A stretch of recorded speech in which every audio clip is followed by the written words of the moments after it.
Добър ден! Добър ден! Идвам да поръчам. Тениска, чаша. И пижама. О, за подарък? За оцеляване. За вас или за любим човек? За мен, но да го види любимия човек. Само да уточня, че е жена. О, не се и съмнявах. Да, ама тя се съмнява в любовта ми, затова искам да поръчам от всичко. Значи чаша. На чашата да пише "Обичам те повече от свободно парко място". След това тениска. На тениската да пише "Обичам те повече отколкото мразя да мия чинии". И пижама. Пижама една, на която на гърба да пише, като съм се обърнал с гръб, да пише... Забравих какво да пише. Ако четеш това, значи съм без завивка. Това никак не е романтично. Добре, добавете и те сънувам.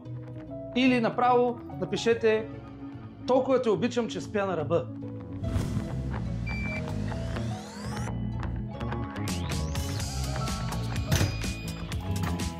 Гледайте, господине, толкова сте романтичен. За днес толкова. Утре пак ще дойда. Голямо да поръчаш.